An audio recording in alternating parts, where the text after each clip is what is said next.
चलिए स्टूडेंट्स, आज हम लोग फिर लेके आए हैं मॉडर्न हिस्ट्री का एक बहुत ही इंपॉर्टेंट और इंटरेस्टिंग टॉपिक।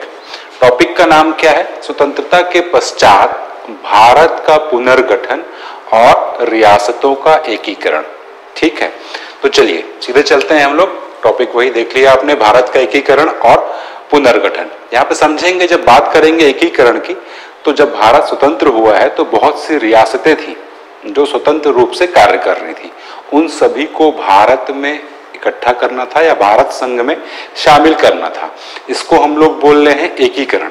एकीकरण होने के बाद बहुत से राज्यों का पुनर्गठन होगा। जैसे बंबई राज्य जो है उससे बढ़ के मुंबई बन जाएगा, मतलब महाराष्ट्र बन जाएगा एक राज्य, और एक बन जाएगा गुजरात। इसी प्रकार अलग अलग जो राज्य बनेंगे वो जो है वो पुनर्गठन है, और एकीकरण का मतलब रियासतों का एकीकरण। ठीक है, तो चलिए चलते हैं सीधे अपने टॉपिक पे। तो देखिए, स्वतंत्रता प्राप्ति के समय जब स्वतंत्रता प्राप्ति हुई, 3 जून योजना आई, तो उस योजना में जो देश की देशी रियासतें थी उनके पास 3 विकल्प थे। या तो वो भारत संघ में शामिल हो, या पाकिस्तान में, या फिर स्वतंत्र रहें। अब दोनों ही देशों की सीमाएं निर्धारित की जा चुकी थी, तो दोनों ही देशों में यानी कि भारत और पाकिस्तान में प्रतिस्पर्धा चल रही थी कि अधिक से अधिक रियासतों को लालच देके, प्रलोभन देके, या कुछ भी ऐसे आश्वासन देके अपने क्षेत्र में मिला लिया जाए। तो भारत के समक्ष भी ये बहुत बड़ी चुनौती थी कि इन रियासतों को भारत संघ में शामिल कैसे किया जाए, और शामिल करने की जिम्मेदारी सौंपी गई सरदार पटेल को। तो रियासत संबंधी जो मामले थे वो देख रहे थे अपने सरदार वल्लभ भाई पटेल, और रियासत संबंधी जो विभाग था उसके सचिव थे वीपी मेनन। ठीक, अब सरदार पटेल ने जैसे ही काम किया तो सबसे पहले उन्होंने ये देखा कि जो भारत की जो भौगोलिक सीमा के अंदर जो रियासतें हैं, कम से कम उनको तो शामिल कर ही लिया जाए, क्योंकि अगर ये अंदर भी रहेंगी हमारी भौगोलिक सीमा के और स्वतंत्र रहती हैं, या फिर पाकिस्तान के साथ विलय की बात करती हैं, तो बहुत ही बड़ी दिक्कत हो जाएगी, है ना। देश के भीतर एक अलग ही देश चल रहा है तो समस्या आएगी। तो देश के भीतर, भौगोलिक सीमा के भीतर जितनी रियासतें थी उनके लिए सरदार पटेल ने एक ऑफर दिया कि कम से कम अगर वो पूर्णतः भारत में सम्मिलित नहीं भी होना चाहते हैं अभी, आगे तो सरदार पटेल की ये इच्छा थी ही कि अभी तो इतने में ये मान जाए, आगे तो हम इनको मिला ही लेंगे। तो एक प्रलोभन दिया कि भाई आप लोग पूर्णतः शामिल नहीं भी हो रहे हैं तो कम से कम 3 मामलों में भारत संघ को अधिकार दे दें। ये कौन से हैं? रक्षा, विदेशी मामले और संचार। इन 3 मामलों में भारत सरकार को अधिकार सौंप दें और पूर्णतः विलय के लिए आपके पास समय मिल जाएगा, आप सोच समझ के आगे निर्णय ले लीजिएगा। ठीक, अब आगे की कहानी देखिए। तो इस तरह करते करते लगभग, और भारत में देशी रियासतें कितनी थी? 565 देशी रियासतें। तो 565 देशी रियासतों में सरदार पटेल ने लगभग सभी को, कुछ को छोड़ के जिनकी बात अपन करेंगे अभी, सभी को 15 अगस्त 1947 तक भारत में विलय के लिए या तो विलय करवा लिया या विलय के लिए मनवा लिया। अभी तक विलय हुआ नहीं है, लेकिन वो लोग तैयार हो गए। ठीक, तो अब देखिए आगे की स्थिति। 15 अगस्त 1947 तक सभी रियासतें भारत में शामिल हो गई या शामिल होने का आश्वासन दे दिया, सिवाय ये 3, जूनागढ़, हैदराबाद और कश्मीर को छोड़कर। ये 3 रियासतें थी जो कि 15 अगस्त 1947 तक भारत में सम्मिलित नहीं हुई थी। एक और भी है, ठीक है, भोपाल, हमारे प्रदेश की राजधानी, लेकिन भोपाल का हम लोग जिक्र बाद में करेंगे क्योंकि भोपाल ने मना नहीं किया था 15 अगस्त तक। ठीक है, ये बोल दिया था कि हाँ हाँ बिल्कुल शामिल होंगे ही, कोई दिक्कत नहीं है। ठीक, तो चलिए आगे बढ़ते हैं। तो ये रियासतों के बारे में तो हम लोग पढ़ेंगे ही, जूनागढ़, हैदराबाद और कश्मीर। एक रियासत और देख रहे हैं, त्रावणकोर। अब इसके बारे में खास बात कुछ है, इसलिए पढ़ रहे हैं इसको। तो देखिए, त्रावणकोर जो है, त्रावणकोर समझ गए होंगे, ये केरल में जो तिरुवनंतपुरम है, समझिए वही त्रावणकोर रियासत थी, पूरा और केरल के भाग को मिला के। तो त्रावणकोर ऐसी पहली रियासत थी जिसने भारत में विलय से इनकार कर दिया। 1946 में ही इसने भारत में विलय होने से इनकार कर दिया था और ये इच्छा जाहिर की थी कि हम लोग एक स्वतंत्र रियासत के रूप में ही रहेंगे। ठीक, लेकिन पटेल, सरदार पटेल और रियासत की जनता के दबाव में, यानी रियासत की जो जनता थी इस त्रावणकोर रियासत की, वो भी ये चाहती थी कि हम लोग भारत में विलय हो जाएं। तो जनता का भी दबाव था और दूसरी तरफ सरदार पटेल का भी दबाव था। तो दोनों के दबाव से अंततः जुलाई 1947 में इसका विलय हो गया। तो एक चीज तो ये कि स्वतंत्रता से एक महीने पहले इसका विलय हुआ है और दूसरी चीज ये कि पहली ऐसी रियासत जिसने स्वतंत्र रहने का निर्णय लिया या मंशा जाहिर की, तो याद रखिएगा त्रावणकोर। ठीक, अब आगे बढ़ते हैं हम लोग, देखते हैं जूनागढ़ की कहानी। जूनागढ़ के जो नवाब हैं ये है महावत खान। ठीक है, और दीवान भी यहाँ के बड़े प्रसिद्ध थे। इन्होंने ही फिर आगे चल के समझौते की पेशकश रखी थी, शाहनवाज भुट्टो। ये शाहनवाज भुट्टो कौन है? एक नाम शायद सुना हो आप लोगों ने, बेनजीर भुट्टो। बेनजीर भुट्टो जो पाकिस्तान की प्रधानमंत्री भी रही हैं, उनके दादा हैं ये शाहनवाज भुट्टो।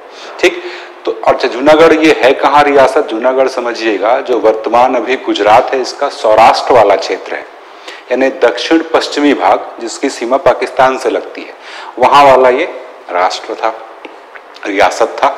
ठीक है, तो अब यहाँ की जो जनता है वो अधिकांश जनता हिंदू है, लेकिन शासक कौन है? मुस्लिम है।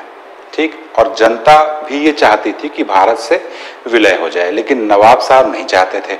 और नवाब साहब ने क्या किया? आजादी के एक दिन पहले 14 अगस्त 1947 को पाकिस्तान में विलय का ऐलान कर दिया कि भैया हम लोग पाकिस्तान में विलीन हो रहे हैं। ठीक, जैसे ये पता लगा सरदार पटेल ने सेना भेज दी और सेना भेजकर जूनागढ़ रियासत की घेराबंदी कर ली। जब घेराबंदी कर ली गई, ये बात है नवंबर 1947 की, तब महावत खान तो भाग गए वहां से अपना बोरिया बिस्तर लेके। इनके बारे में भी एक बड़ी रोचक कहानी बताते हैं कि ये जब गए वहां से भागे, जब सेना ने घेराबंदी करना प्रारंभ किया तो सभी सामान वामान लिया और उनके कुत्ते थे, कई कुत्ते पाले हुए थे, ये बिल्कुल शाही कुत्ते थे वो, मतलब उनका विवाह भी करवाते थे ये। और उनका विवाह ऐसे होता था जैसे आदमियों का विवाह में जितना खर्च किया जाता है उससे भी ज्यादा। तो उन कुत्तों को तो सबको इन्होंने बैठा लिया अपनी गाड़ी में और जाते जाते अपनी बेगम, जो इनकी सबसे छोटी पत्नी थी, तीसरी पत्नी या चौथी पत्नी, शायद 3 पत्नियां थी, सबसे छोटी वाली जो पत्नी थी अपनी बेगम साहिबा, उनको ये छोड़ के ही चले गए कुत्तों को लेके। खैर चलिए, तो सरकार ने क्या किया, यहाँ पे सेना भेज दी, घेराबंदी करा ली। और घेराबंदी क्यों कराई थी? घेराबंदी इसलिए कराई थी क्योंकि ये जो जनता जो थी ये चाह रही थी भारत में विलय, और नवाब साहब नहीं चाहते थे। तो कुल मिला के जनता पर दबाव बनाया जा रहा था या दमन किया जा रहा था। तो उस चीज से बचाने के लिए ऐसा पटेल बोले थे, क्योंकि माउंटबेटन ने बोला कि आपने सेना क्यों भेजी? तो बोले हमने सेना कब्जा करने के लिए नहीं भेजी है, वहां की जो जनता है उसके ऊपर बड़ा अत्याचार हो रहा है, इसलिए हमने सेना भेजी है और हम जनमत संग्रह कराएंगे। और जब जनमत संग्रह कराया गया तो 90% से अधिक वोट पड़े हैं भारत के साथ विलय के लिए। तो बस फरवरी 1948 में भारत संघ में ये शामिल हो गया, जूनागढ़ रियासत। एक क्वेश्चन बड़ा फेमस है जो अक्सर पूछा जाता है, जूनागढ़ रियासत भारत में किसके आधार पर सम्मिलित हुआ? सैन्य कार्यवाही द्वारा या जनमत संग्रह द्वारा या और कुछ ऑप्शन होंगे? याद रखिएगा, जूनागढ़ को भारत में मिलाया गया है जनमत संग्रह द्वारा। ठीक, चलिए अब अगला आ गया हैदराबाद। हैदराबाद के नवाब साहब थे नवाब उस्मान अली। इनको नवाब को निजाम बोला जाता था, नवाब उस्मान अली ये थे। और हैदराबाद जो थी उस समय की सबसे समृद्ध रियासतों में से एक थी, बहुत पैसा था इनके पास। सबसे समृद्धि कह लीजिए कि सबसे समृद्ध रियासत जो थी वो थी हैदराबाद। तो यहाँ के भी क्या हो गया, यहाँ के जो शासन के प्रमुख हैं वो मुस्लिम हैं, जनता जो है अधिकांश वो क्या थी, हिंदू थी।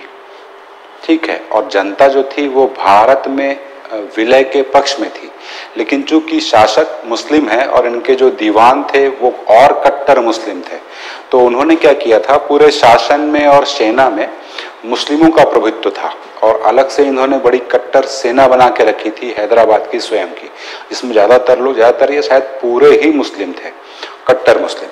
ठीक है। और जनता जो यहाँ की थी, इन्होंने भारत में विलय के पक्ष में एक आंदोलन चलाया था, जिसका इस सेना द्वारा बहुत क्रूरता से दमन किया जा रहा था। ठीक, तो इस क्रूरता से दमन किए जाने के कारण बहुत से लोग मारे गए जो इस आंदोलन में शामिल थे। तब भारत सरकार ने अपनी भारतीय सेना को वहां भेजा और एक अभियान चलाया भारतीय सेना का, जिसका नाम है ऑपरेशन पोलो।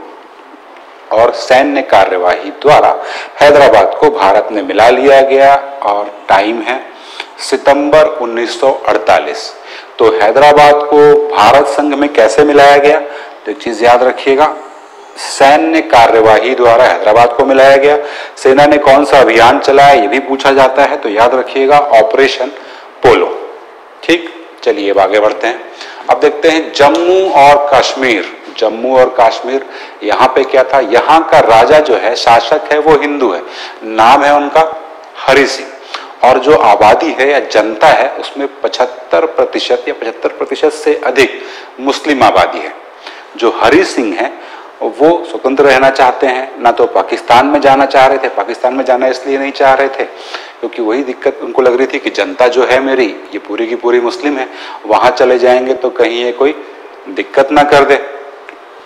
और दूसरी तरफ अगर भारत में रहेंगे तो यहाँ पे लग रहा था कि भारत जो है एक बड़ा वैसा लोकतांत्रिक देश बनेगा, तो राजशाही कहीं पूर्णतः खत्म ना हो जाए। तो ये क्या कहना चाहते थे?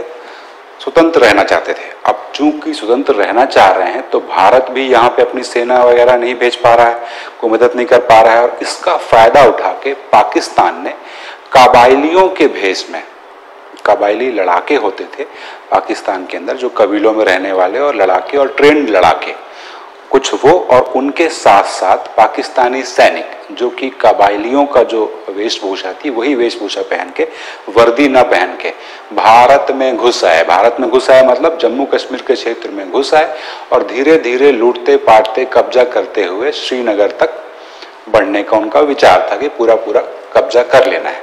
ठीक, तो 22 अक्टूबर 1947 को ये कबायलियों का आक्रमण हुआ, श्रीनगर की तरफ बढ़ने लगे। अब जो है इनकी सेना, राजा की सेना हरि सिंह की, काफी बहादुरी से लड़ रही थी, लेकिन कहाँ जीत पाएगी? सेना बड़ी छोटी थी, ज्यादा जीत नहीं पा रही थी, कबायली बहुत तेजी से बढ़ रहे थे। तब हरि सिंह ने 26 अक्टूबर 1947 को रात में विलय पत्र, भारत के साथ विलय पत्र पर हस्ताक्षर किया था।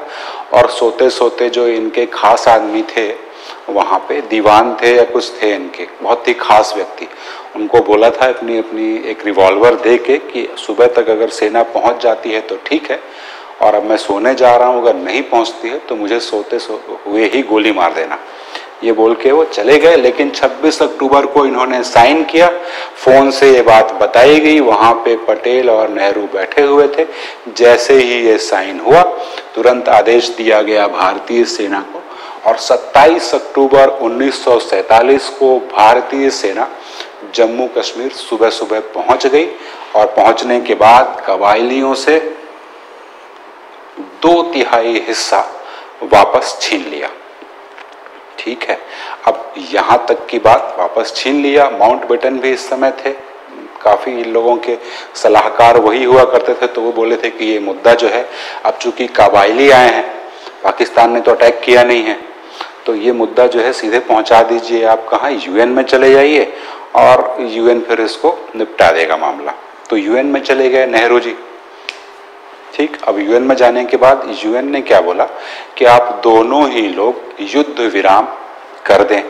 तो 31 अक्टूबर 1948 को भारत और पाकिस्तान ने युद्ध विराम की घोषणा कर दी, और इस दिन तक भारतीय सेना कबायलियों से इतना ही हिस्सा वापस ले पाए थे। जो 1/3 हिस्सा पाकिस्तान के पास था वो पाकिस्तान के पास ही है आज, है ना, तो वो नहीं छोड़ा पाए, भारतीय सेना इनसे वापस ले ली थी। लेकिन चूंकि अब युद्ध विराम की घोषणा हो गई तो नहीं ले पाई, लेकिन हालांकि 2/3 हिस्सा, बहुत ज्यादा हिस्सा इन्होंने वापस ले लिया है। आगे चल के फिर 1951 में यूएन ने अपना कुछ निर्णय दिया या निर्देश दिया है। तो निर्देश में उसमें 3 शर्तें थी कि पहली शर्त ये कि पाकिस्तान जो है वो जितने भी ये जो 1/3 हिस्से में जो उसका सेना है और कब्जा है, उन कब्जे वाले स्थानों को पाकिस्तान छोड़ दे। दूसरी शर्त ये कि भारत जो है ये केवल व्यवस्था बनाए रखने के लिए ही जम्मू कश्मीर के बॉर्डर पे सेनाएं रखें, मतलब सेनाओं में भारी कमी कर दी जाए, कुछ सी सेना के जवान वहां पे रहें जो व्यवस्था जमाए रखने के लिए, व्यवस्था बनाए रखने के लिए बस रहना चाहिए। और तीसरा ऑप्शन ये था कि अच्छा समय देख के संयुक्त राष्ट्र की निगरानी में यहाँ पे जनमत संग्रह कराया जाएगा। तो ये जो निर्देश थे कभी माने ही नहीं गए, क्योंकि पहली जो शर्त थी कि पाकिस्तान अपने कब्जे वाले इलाकों को छोड़े, पाकिस्तान ने इससे ही इनकार कर दिया कि हम वो कब्जे वाले इलाके नहीं छोड़ेंगे कभी। जब पाकिस्तान ने ये बोल दिया कि हम नहीं छोड़ेंगे कभी, तो भारत ने ये बोल दिया कि हम वहाँ पे सेना का एक जवान भी पीछे नहीं हटाएंगे बल्कि और लगा देंगे। तो वही स्थिति अभी तक चली आ रही है। ठीक है, तो एक चीज़ जो यहाँ पे क्वेश्चन जो अभी तक बनता आया है, बहुत ही नॉर्मल क्वेश्चन, कि जम्मू और कश्मीर को भारत में कैसे इसका विलीनीकरण किया गया, तो आप बताएंगे विलय पत्र से, विलय पत्र के द्वारा जम्मू कश्मीर को। ठीक, इनमें आप डेट भी याद रख सकते हैं, ये थोड़ी थोड़ी इंपॉर्टेंट है। 27 अक्टूबर 1947 को भारतीय सेना पहुंची, ये सभी डेट इंपॉर्टेंट हैं, और 31 अक्टूबर 1948। ठीक, अब लास्ट में बचता है अपना भोपाल। भोपाल के साथ क्या दिक्कत थी, देखिए यहाँ के नवाब साहब जो थे ये हमीदुल्ला थे, और जो रियासतों का प्रतिनिधि संगठन, जो रियासतों का पूरा समूह था, उस समूह के जो प्रतिनिधियों के अध्यक्ष थे नवाब हमीदुल्ला। सोचिए, भारत की जितनी रियासतें थी उनका जो संघ है, उसके नवाब साहब अपने भोपाल वाले यही उसके अध्यक्ष थे, मतलब यही बात करते थे। और इनके साथ खास बात ये कि चाचा नेहरू के बड़े परम मित्र भी थे, इसलिए थोड़ी ज़्यादा सहूलियतें भी इनको मिल गई कि ठीक है, हमीद भाई बोल रहे हैं कि विलय कर लेंगे तो कर लेंगे, तो इनको भी कोई दिक्कत नहीं है, तो इसीलिए इनका चलता रहा, इन्होंने मना नहीं किया था कभी। ठीक, लेकिन हुआ क्या, आज़ादी के बाद मार्च 1948 में हमीदुल्ला साहब ने स्वतंत्र रहने की घोषणा कर दी। ठीक, जबकि जनता जो यही मध्य प्रदेश की जनता समझिए ज्यादातर कौन है, हिंदू ही है, क्या ही चाहेंगे ये लोग, यही मिलना चाहेंगे, यानी इनकी इच्छा वही थी भारत में विलय की। ठीक है, पटेल और मेनन का दबाव पड़ा, इन्होंने बताया कि भैया आप स्वतंत्र रह ही नहीं पाएंगे भारत के अंदर, एकदम भारत के सेंटर में हो आप, बीच में, हम कभी नहीं चाहेंगे कि एक अलग देश हमारे बिल्कुल सेंटर में हो, और आप कहाँ से अगर कुछ करना भी चाहो तो हम जब चाहें तब आपको जीत सकते हैं अपने सैन्य बल के दम पे, आप कहाँ से किसको बुलाओगे, चारों तरफ से तो घिरे हुए हो। ठीक है, तो ये दबाव डाला, तब नवाब साहब फिर तैयार हो गए। नवाब साहब को जिन्ना ने भी काफ़ी ऑफर दिए थे कि आप आ जाइए पाकिस्तान, आपको जनरल सेक्रेटरी बनाएंगे, ये बनाएंगे, वो बनाएंगे, बड़ी कुछ चीज़ें थी। ठीक, और इसके बाद क्या हुआ, 30 अप्रैल को नवाब साहब ने हस्ताक्षर कर दिया विलीनीकरण में, और अंततः औपचारिक रूप से 1 जून 1949 को भोपाल रियासत भारत संघ का हिस्सा बन गया।